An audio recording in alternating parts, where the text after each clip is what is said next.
Fifth unit का second member है pteridophyta, terrace.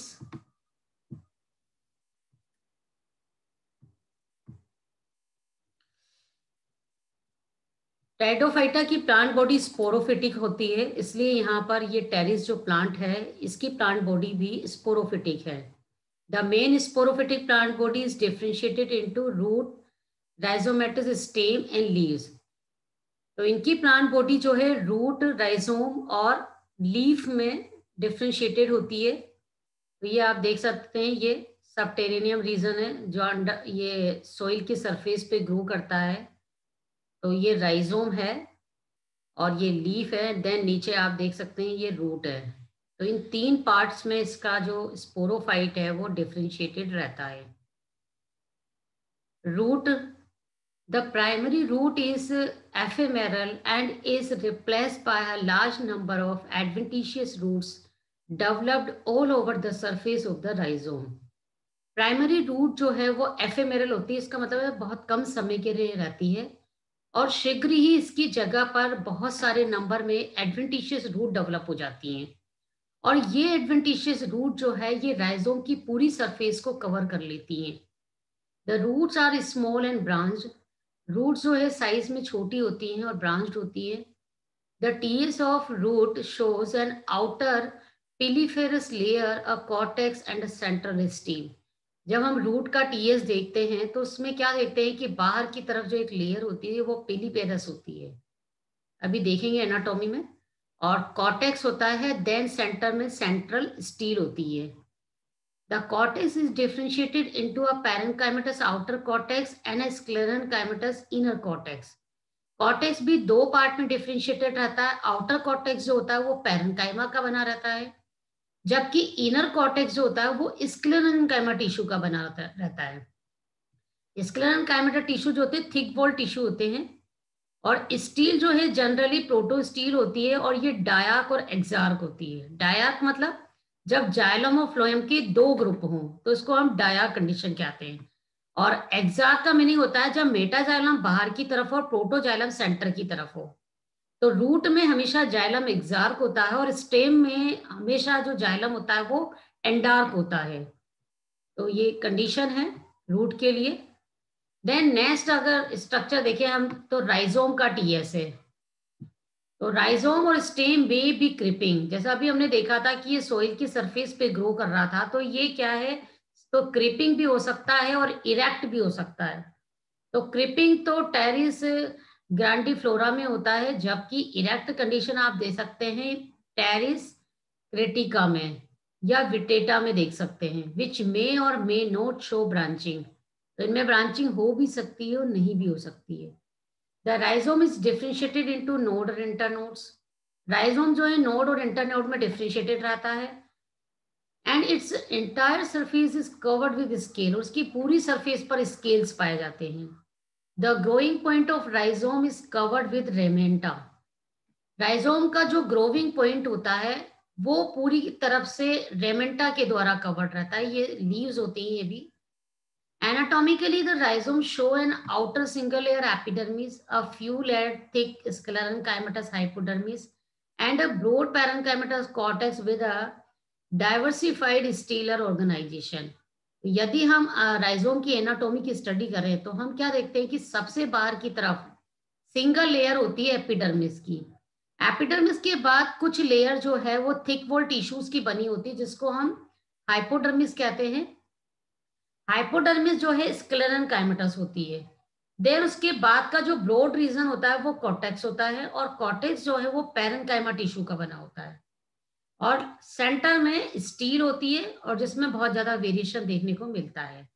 Steel जो है इट मे बी सोलिनो स्टील और डिक्टियो steel.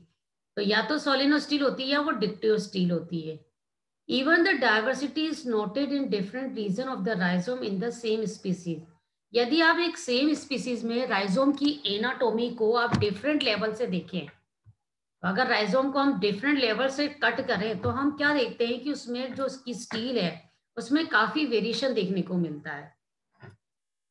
For example in Pteris biaurita the lower part of the rhizome show mixed protostele. तो जब rhizome को लोअर पार्ट से अगर हम कट करते हैं तो वहां पर आप प्रोटो स्टील देखेंगे। और आगे जैसे थोड़ा सा ही आगे बढ़ोगे आप टीएस लेने के लिए तो साइक्लोस्टिलिक कंडीशन दिखती है। और एपेक्स के जस्ट पास से यदि आप सेक्शन कटिंग करते हो उसकी, तो यहाँ पर पॉलीसाइक्लिक डिक्टियो स्टील देखने को मिलती है। In general the stele is made up of a number of meristeles forming two rings. तो जनरली क्या होता है कि यहाँ पर जो मेरिस्टेल्स हैं इनके कई सारे नंबर होते हैं और ये दो रिंग बना लेते हैं। The inner ring consist of a 2 to 3 large meristeles. जो अंदर की वॉल होती है, जो रिंग होती है, इसमें 2 से 3 तक मेरिस्टील पाई जाती है। जबकि आउटर रिंग में आप क्या देखेंगे कि स्मॉल मेरिस्टील्स पाई जाती हैं। ईच मेरिस्टील हैज अ बैंड और प्लेट लाइक मेजाक जाइलम। तो यहाँ पर जो स्टील होती है एक्चुअली देखने में कैसी होती है, प्लेट लाइक होती है, तो इसको हम मिजाक कंडीशन कहते हैं। तो जाइलम जो होता है मिजाक होता है और वो चारों तरफ से फ्लोएम के द्वारा कवर्ड रहता है। Each steel is bounded by its own endodermis. तो हर स्टील के चारों तरफ अपनी इंडिविजुअल एंडोडर्मिस की लेयर पाई जाती है। तो ये टीएस है राइजोम का। तो ये देखिए एपिडर्मिस है जो 1 सेल थिक होती है और क्यूटिकल से कवर्ड है। देन ये स्क्लेरन काइमेटस हाइपोडर्मल लेयर है। फिर कॉर्टेक्स है। कॉर्टेक्स देखिए पैरेन्काइमा सेल्स का बना हुआ है, थिन वॉल टिश्यूज है ये, और इसमें कई सारी स्टील प्रेजेंट है। अब ये स्टील देखिए हर स्टील की इंडिविजुअल एंडोडर्मिस लेयर, इसके चारों तरफ कवरिंग है। जाइलम जो है सेंटर में और उसके चारों तरफ फ्लोएम पाया जाता है ये।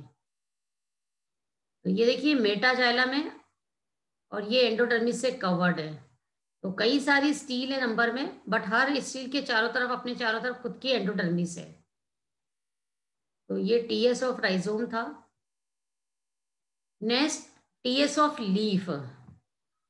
The leaves are borne on the upper surface of the rhizome. Rhizome की ऊपरी सतह पे क्या पाई जाती है, leaves. When young, the leaves are spirally coiled and show circinate venation that is typical of true ferns.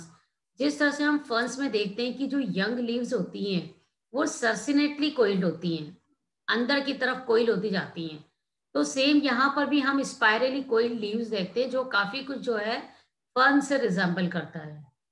The leaves are यूनिपिन्नेट और मल्टीपिन्नेटली compound और D compound with a long wreckage. तो लीव्स जो होती है इसमें सिंगल पिन्नेट हो सकता है, एक से ज्यादा पिन्नेटली कंपाउंड हो सकती है, और कई बार ये डी कंपाउंड भी होती है। The pinnae are small near the base as well as towards the apex. तो अपेक्स की कंपेयर में आप अगर बेस पर देखते हैं तो जो पिन्ना होता है वो स्मॉल साइज का होता है, बट जैसे जैसे आप आगे की तरफ बढ़ोगे तो पिन्ना का साइज बढ़ता जाता है। While they are large towards the middle, जबकि बीच में क्या होता है धीरे धीरे इनका साइज बढ़ता जाता है। The pinnae very often coriaceous. All leaves are fertile. तो इसकी जो लीव्स होती है सभी लीव्स फर्टाइल होती है, और सभी लीव्स की जो वेंटर साइड होती है वहां पर सोराई पाए जाते हैं। और ऐसा द एपाइसिस ऑफ सेगमेंट, बट अगर आप उसकी एपाइसिस देखते हैं बिल्कुल शीर्ष वाला भाग जो है तो वहां पर नहीं पाई जाती है। The rachis is transferred via single C U V shaped leaf traces. The lamina is bifacial and hypostomatic. जो लेमिना होता है वो बाइफेशियल होता है और उस पर जो स्टोमेटा होते हैं वो लोअर सरफेस पर होते हैं, इसलिए इस कंडीशन को हम कहते हैं हाइपोस्टोमेटिक। मेसोफिल सेल्स मे और मे नॉट बी डिफरेंशिएटेड। तो देखिए इसमें लीफ में क्या होती है, जनरली अपर एपिडर्मिस होती है एंड लोअर एपिडर्मिस होती है, और बीच में जो टिश्यू होते हैं उनको हम मेसोफिल सेल्स कहते हैं। तो मेसोफिल सेल्स जो है यहाँ डिफरेंशिएटेड नहीं होती है। As concentric vascular bundle with distinct double sheath is present in the midrib. तो सेंटर में एक वैस्कुलर बंडल होता है। Pteris reproduce by mean of spores. जो रिप्रोडक्शन होता है टेरिस का जनरली स्पोर्स के थ्रू होता है इसमें। तो spore producing organ Pteris is a homosporous. यह एक होमोस्पोरस जनरा है, यानी इसमें सारे स्पोर जो है एक ही शेप और साइज के होते हैं। Coenosori are marginal born continuously on a vascular commissure connected with the vein ends। तो यहाँ पे जो सोराई होते हैं बिल्कुल पूरी सरफेस पर फैले रहते हैं continue, Thus, the sporangia of Pteris form a continuous linear sorus along the margin. तो जो लीफ का मार्जिन होता है उसके अलोंग आप देखेंगे पूरी लेंथ में एक लीनियर सीक्वेंस में यहाँ पर स्पोरेंजिया की रो पाई जाती है। तो जो स्पोरेंजिया का जो ग्रुप होता है उसको हम सोराई कहते हैं। The coenosori are protected by the reflexed margin calls indusium of the pinnae. तो लीफ की सरफेस पर देखिए सोराई पाई जाती है और सोराई जो है अपने चारों तरफ से एक कवरिंग के द्वारा कवर रहती है जिसे हम इंड्यूशियम कहते हैं, बट ये फॉल्स इंड्यूशियम होता है। Sori are of mixed type intermingled with many sterile hairs in between the sporangia. तो सोराई में बहुत सारी स्पोरेंजिया होती है और स्पोरेंजिया के बीच बीच में कुछ स्टेराइल हेयर्स पाए जाते हैं, तो इनके साथ मिक्स्ड रहते हैं ये hairs like structures. Development of sporangia. तो स्पोरेंजिया का डेवलपमेंट टेडोफाइट्स में दो तरह से होता है, एक तो यूस्पोरेंजिएट होता है, दूसरा लेप्टोस्पोरेंजिएट होता है। तो टेरिस में जनरली लेप्टोस्पोरेंजिएट टाइप का यहाँ पर डेवलपमेंट पाया जाता है। एक सेकेंड इसका डायग्राम देख ले पहले। डायग्राम नहीं दे रखा क्या? ये देखिए ये डेवलपमेंट है। क्या होता है देखिए, ये स्पोरेंजियम की जो हाइपोडर्मल सेल होती है, ये एक सेल जो होती है एक्चुअली अपने साइज में एनलार्ज हो जाती है। ये सेल जो अपने नियरेस्ट जो दूसरी सेल होती है इससे आप इजीली इसको डिफ्रेंशिएटेड कर सकते हैं।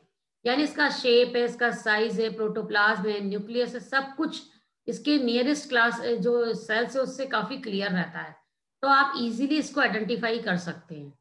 तो इसलिए ये जो सेल होती है इसको हम स्पोरेंजियल इनिशियल कहते हैं।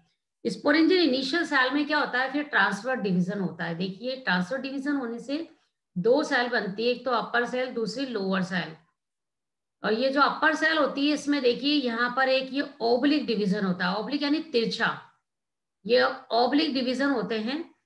तो इससे क्या होता है, ये थ्री सेल जो बन रही है, जो ऊपर वाली जो सेल होती है इसको हम एपिकल सेल कहते हैं, और जो नीचे की लोअर सेल्स होती है ये एक्चुअली इसके जैकेट फॉर्मेशन में पार्टिसिपेट करती हैं। अब ये जो देख रहे हैं आप जैकेट इनिशियल बन रही है, तो इनमें पेरिक्लाइनल डिवीजन होता है। तो पेरिक्लाइनल डिवीजन होने से सेंटर में तो क्या बनती है, आर्किस्पोरियल सेल, और उसके चारों तरफ जो सेल बनती है उसको हम जैकेट सेल कहते हैं। अब जैकेट सेल क्या होता है कि इसमें एंटीक्लाइनल डिवीजन होता है, ये इस तरह से, अगर ये इस तरह से कट लग जाता है तो उसको हम एंटीक्लाइनल डिवीजन कहते हैं। एक मिनट बताती हूँ मैं। पेरिक्लाइनल क्या होगा, हमेशा इस तरह से होगा, पेरिफी की तरह पूरा सर्कल में, ये पेरिक्लाइनल डिवीजन होता है। और फिर ये इस तरह से जब डिवीजन होता है इसको हम एंटीक्लाइनल डिवीजन कहते हैं। तो जनरली जब हमें कोई भी वॉल बनानी होती है किसी भी चीज की, तो वहां पर ये दोनों डिवीजन होंगे, एक तो पेरिक्लाइनल और दूसरा एंटीक्लाइनल डिवीजन। तो ये पहले तो पेरिक्लाइनल डिवीजन हुआ, देन ये इस तरह से जो डिवीजन हुआ वो एंटीक्लाइनल हुआ। तो इस तरह को पूरा सराउंडिंग आप देख सकते हैं, इसके चारों तरफ एक पूरी लेयर बन गई और इसको कवर्ड कर लिया। तो ये जो कवरिंग होती है जनरली जैकेट होती है ये। और सेंटर की जो सेल थी, अब ये क्या डिफरेंट डिफरेंट प्लेन में डिवाइड होती जाती है, और डिफरेंट डिफरेंट प्लेन में डिवाइड होकर क्या करती है, ये ग्रुप ऑफ सेल्स बना लेती है, और इन ग्रुप ऑफ सेल्स को हम प्राइमरी स्पोरोजिनस सेल्स कहते हैं। अब ये प्राइमरी स्पोरोजिनस सेल्स जो है आगे मियोसिस करके क्या बना लेती है, स्पोर्स बना लेती है। और बेस की जो सेल होती है लोअर सेल, ये डिवाइड होकर क्या बना लेती है, इसका स्टॉक बना लेती है। और ये इसकी जो वॉल है ना कुछ जगह से थिक हो जाती है, देख रहे हैं आप, तो ये एनुलस बना लेती है। ये वो ओपनिंग है जहां से कि ये स्पोरेंजियम जब डेhiscence होता है तो यहां से स्पोर्स का डिस्पर्सल होता है। और ये देखिए ये स्ट्रोमियम भी बन गया यहाँ नीचे, तो ये एन्यूलस और ये स्ट्रोमियम, तो ये वह जगह है जहां से स्पोर का डिस्पर्सल होगा। तो इस तरह से स्पोरेंजियम का फॉर्मेशन होता है।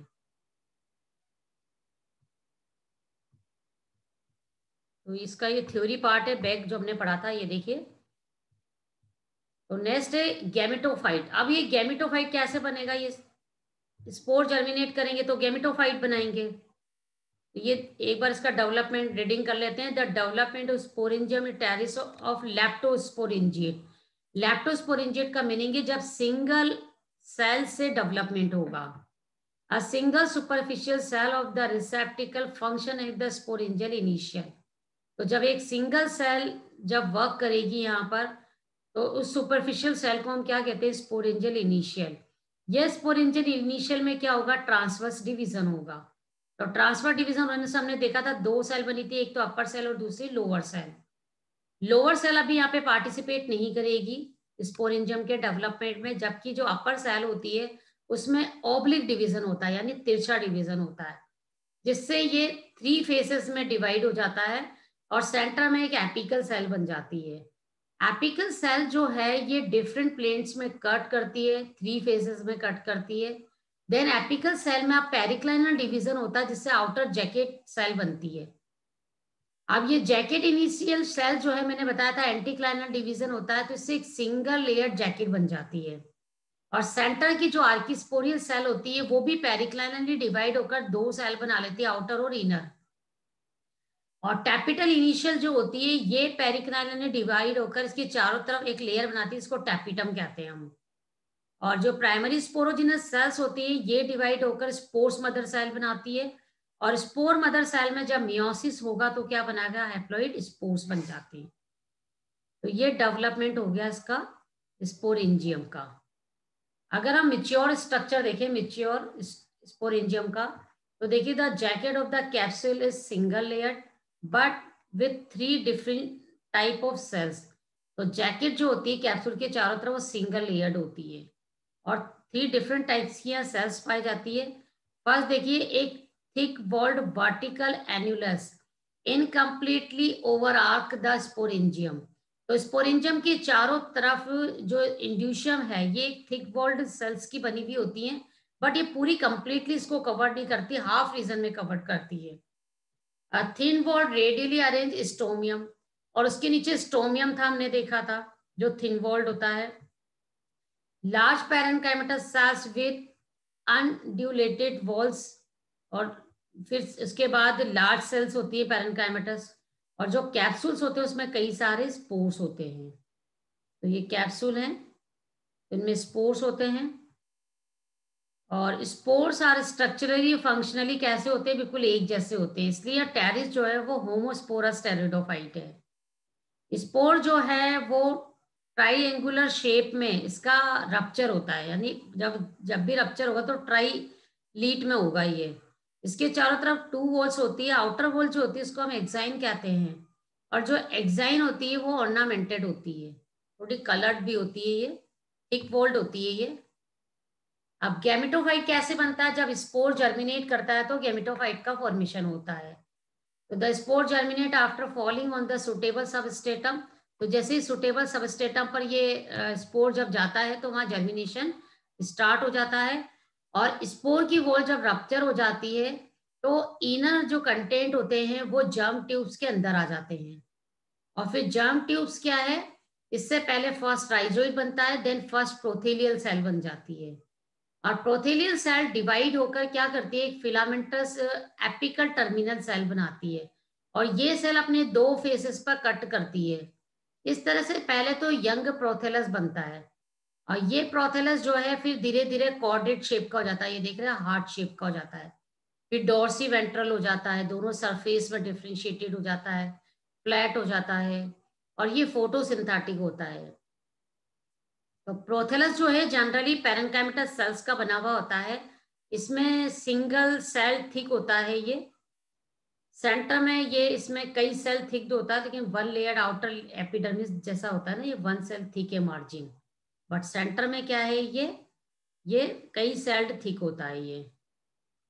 और राइजोइड जो है इसकी वर्टिकल सरफेस पे, पूरी वेंट्रल सरफेस पर राइजोइड्स पाए जाते हैं यहाँ पर। और प्रोथेलस जो है जनरली मोनोशियस होता है। एंथीडिया जो है सबसे पहले इस पे डेवलप होते हैं, और उसके बाद जाके इस पर आर्किगोनिया बनती है। और आर्किगोनिया जो है एपिकल नोच के जस्ट पास में, ये देख रहे हैं अब आर्किगोनिया। पहले तो एंथीडिया बनेगी, तो एंथीडिया का फॉर्मेशन पहले होने की वजह से इसको प्रोटेंड्रस कहते हैं हम। तो प्रोथेलस कैसा होता है? मोनोशियस होता है, देन प्रोटेंड्रस होता है, मतलब कि एंथीडिया का डेवलपमेंट पहले होगा और आर्किगोनिया का बाद में होगा। और आर्किगोनिया कहाँ बनेगी? हमेशा कहाँ बनती है? एपिकल, ये एपिकल नोचेस के जस्ट नीचे, यहाँ पर आर्किगोनिया का फॉर्मेशन होता है।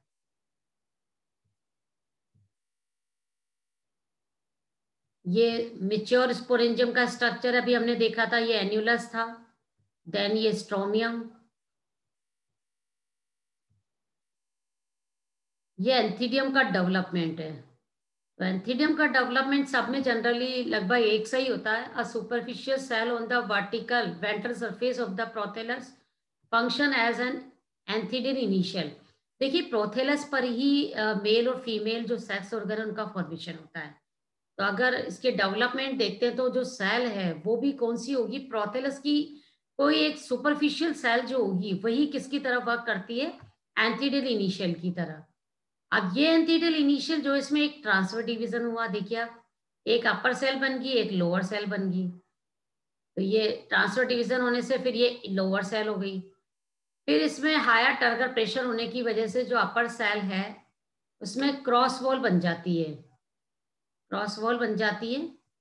और ये जो दो सेल्स हैं, ये दो सेल्स क्या करती हैं, आगे की तरफ आगे जाके पार्टिसिपेट करती है, डोम शेप सेल बन जाती है यहाँ पर। Then the upper cell divide by an arched periclinal wall. जो अपर सेल होती है पेरिक्लाइनली डिवाइड होती है, और पेरिक्लाइनली डिवाइड होकर क्या करती है, ये यहाँ पर एक डोम शेप बनाती है और एक प्राइमरी एंड्रोगोनियल सेल बनाती है। तो प्राइमरी एंड्रोगोनियल सेल देखिए, ये प्राइमरी एंड्रोगोनियल सेल है और ये एक डोम शेप सेल है। तो पेरिक्लाइनली डिवाइड होकर दो सेल बनाती है, एक तो डोम शेप सेल, दूसरी क्या बनाती है, प्राइमरी एंड्रोगोनियल सेल्स। देन क्या होता है, जो डोम सेल जो होती है ना, ये ट्रांसवर्सली डिवाइड होती है। डोम सेल्स में देखिए ट्रांसवर्सली डिवीजन हुआ, तो डिवीजन होने से क्या होगा, एक ऊपर की तरफ तो कवर सेल बन जाती है और नीचे की तरफ क्या बन जाती है, एक सेकंड रिंग। तो पहले एक फर्स्ट रिंग बनी थी, देन अब ये सेकंड रिंग बन गई है। Then the cover cell and two ring cell by anticlinally division form a single layered jacket of the anthedium. अब ये कवर सेल और ये जो रिंग सेल है इनमें क्या होता है, एंटीक्लाइनल डिवीजन होता है, इससे ये इसको चारों तरफ से कवर्ड कर लेता है और एक जैकेट की लेयर बन जाती है इनके चारों तरफ। ये देखिए, ये एक जैकेट की कवरिंग बन गई, ये कवर सेल है, ये तो एंडोगोनियल सेल थी, तो ये कवर सेल और रिंग सेल इनमें एंटीक्लाइनल डिवीजन हुआ और इसने चारों तरफ से इसको कवर्ड कर लिया एंड्रोगोनियल सेल्स को। अब प्राइमरी एंड्रोगोनियल सेल्स जो होती है ना, में रिपीटेड डिवीजन होता है, तो 20 से 25 तक एंड्रोसाइट्स बन जाते हैं। अब ये एंड्रोसाइट्स जो होते हैं इनमें मेटामॉर्फोसिस होता है, काफी चेंजेस होते हैं। उसके बाद इससे क्या होता है, यहाँ पर मल्टीफ्लैजेलेटेड कोइल्ड स्ट्रक्चर बनता है। ये मल्टीफ्लैजेलेट जो कोइल्ड स्ट्रक्चर है इसको हम एंथ्रोजोइड्स कहते हैं, यानी ये क्या है, यहाँ का मेल गैमेट। तो मेल गैमेट का फॉर्मेशन हो जाता है। अब आर्किगोनिया, तो आर्किगोनिया का फॉर्मेशन भी कैसे होगा, सेम वहीं पर होगा, थैलस की सरफेस पर। और इसकी जो आर्किगोनिया होती है इसमें एक तो कर्व्ड नेक होती है, देन नेक केनाल सेल होती है, एक वेंट्रल केनाल सेल और एक एग होती है। तो जैसा हम और में पढ़ते हैं सेम वैसा ही स्ट्रक्चर है। अब क्या होता है कि मेल रिप्रोडक्टिव ऑर्गन और फीमेल रिप्रोडक्टिव ऑर्गन का फॉर्मेशन हो गया, दोनों के गैमेट्स बन चुके हैं।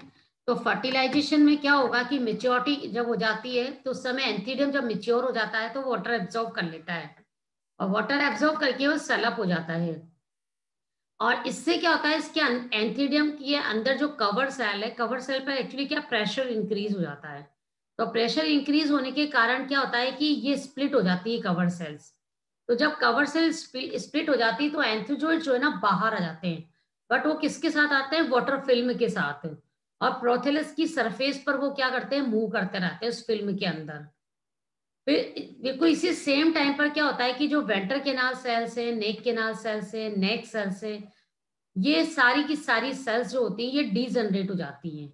तो फीमेल रिप्रोडक्टिव ऑर्गन की तीनों सेल्स जो है, neck canal cell, venter canal cell और नेक सेल्स, ये तीनों की तीनों डीजनरेट हो जाती है। तो डीजनरेट होने से क्या होता है कि एंथ्रोजोइड के लिए एक पाथ बन जाता है, और ये एंथ्रोजोइड पाथ के थ्रू होता हुआ कहाँ चला जाता है, एग के पास। और एग और एंथ्रोजोइड दोनों के दोनों फ्यूज हो जाते हैं और फ्यूज होकर क्या बना लेते हैं, जाइगोट का यहाँ फॉर्मेशन कर लेते हैं। तो इस तरह से इनमें फर्टिलाइजेशन हो जाता है। तो ये अब फर्टिलाइजेशन हो गया तो जाइगोट बन गया। अब जाइगोट में देखिए डिवीजन हो रहा है, तो जाइगोट आगे डिवाइड होकर एम्ब्रियो बनाएगा और एम्ब्रियो से क्या बनेगा, वापस न्यू प्लांट बन जाएगा। तो ये देखिए स्टेम डिवाइड हो रहा है, रूट बन रही है, तो इस तरह से ये फर्दर क्या है, न्यू प्रोथेलस बना लेता है और वो प्रोथेलस जो है वापस गेमिटोफाइट बना लेता है। इस तरह से ये पूरा पार्ट वापस डिफरेंशिएटेड हो जाता है प्लांट बॉडी में। तो इस तरह से इस पर न्यू स्पोरोफाइट का फॉर्मेशन हो जाता है। तो इसमें क्या होगा कि पहले फर्स्ट जायगोट में फर्स्ट वर्टिकल डिवीजन होगा, देन सेकंड ट्रांसफर डिवीजन होगा, जिससे क्वाड्रेंट बनेगा। देखिए आप इसका डायग्राम, पहले तो ये देखिए वर्टिकल, देन यहाँ पे ट्रांसफर डिवीजन हुआ, तो ये 4 जो सेल बनी तो क्वाड्रेंट बन गया। तो फर्स्ट वर्टिकल डिवीजन होता है, सेकंड ट्रांसफर डिवीजन होता है, तो उससे क्वाड्रेंट का फॉर्मेशन होता है। Further 32 cell embryo is form. तो इस तरह से आप डिफरेंट प्लेन में डिवीजन होकर यहाँ पे 32 एम्ब्रियो बन जाता है सेल्ड। फिर क्या होता है, ये जो एम्ब्रियो है अब इसमें डिफरेंशिएशन स्टार्ट हो जाता है, और तो 32 सेल से तो ये डिफरेंशिएटेड हो जाती है, इसमें सस्पेंशन नहीं बनता, याद रखिएगा। और स्टेम का जो एपेक्स है, रूट है, इसमें ये डिफरेंशिएटेड हो जाता है, और इसमें कॉटिलिडन्स और रूट्स का भी फॉर्मेशन हो जाता है।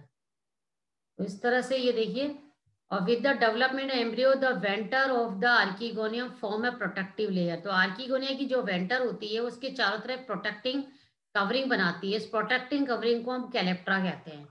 तो एम्ब्रियो की चारों तरफ जो प्रोटेक्टिंग कवरिंग होती है उसको हम एम्ब्रियो, उसको हम क्या कहते हैं, कैलेप्ट्रा। देखिए ये रहा, ये जायगोट है और इसी से एम्ब्रियो बनेगा।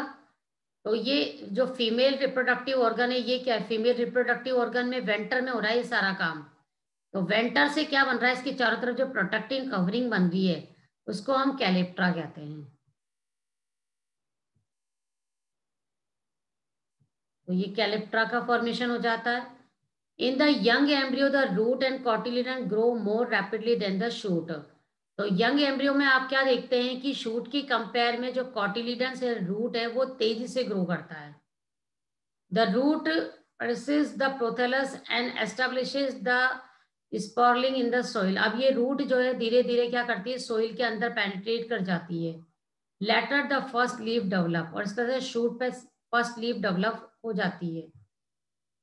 तो ये देखिए यहाँ पे जो रेडिकल वाला जो रूट वाला जो ये होता है पार्ट, ये धीरे धीरे सोइल के अंदर पेनिट्रेट करता जाता है और ये रूट सिस्टम बना लेता है पूरा का पूरा। और फिर शूट पर क्या होगा, यहाँ पे फर्स्ट लीफ डेवलप हो जाती है। तो इस तरह से स्पोरोफाइट बन जाता है धीरे धीरे। ये लाइफ साइकिल है इसकी, ये इसका स्पोरोफिटिक प्लांट बॉडी है। ये एक लीफ को हाईलाइट करके बताया हुआ है जिसके ऊपर की स्पोरेंजिया लगी हुई है। ये स्पोरेंजियम है। स्पोरेंजियम में स्पोर मदर सेल से स्पोर्स बनते हैं, और स्पोर जब जर्मिनेट करते हैं तो गैमेटोफाइट बनाते हैं। गैमेटोफाइट में हमने देखा कि दोनों रिप्रोडक्टिव ऑर्गन बनते हैं, मेल एंड फीमेल। मेल को हम एंथीडियम कहते हैं और फीमेल को आर्किगोनिया कहते हैं। आर्किगोनियम हमने देखा, ये देख रहे एग है, ये नेक केनाल सेल्स है, ये वेंटर केनाल सेल्स है सारी। ये ऊपर तो नेक केनाल सेल है, यहाँ नीचे की तरफ वेंटर केनाल सेल होती है। ये एक एग होता है और ये चारों तरफ नेक के कवरिंग होती है, और यहाँ पर कवर सेल्स होती है सबसे ऊपर। तो ये आर्किगोनिया होगी। ये एंथीडिया है। तो मल्टीफ्लैजेलेट यहाँ पर क्या बनते हैं, एंथ्रोजोइड्स बनते हैं। तो ये जब एंथीडियम से बाहर आते हैं तो ये एंथ्रोजोइड्स और एग, ये एंथ्रोजोइड्स क्या करते हैं, अब ये आर्किगोनिया की ये वेंटर में यहाँ पर आ जाते हैं, क्योंकि ये सारी सेल तो ऊपर वाली तो डीजेनरेट हो जाती है, तो एक पाथ बन जाता है। तो इससे क्या, ये अंदर एंटर कर जाते हैं और यहाँ पे फर्टिलाइजेशन हो जाता है वेंटर में, और यहाँ पे जाइगोट बन जाता है। जाइगोट से देन एम्ब्रियो, और से ये पूरा स्पोरोफाइट बन जाता है। तो ये इस तरह से इसकी लाइफ साइकिल है ये।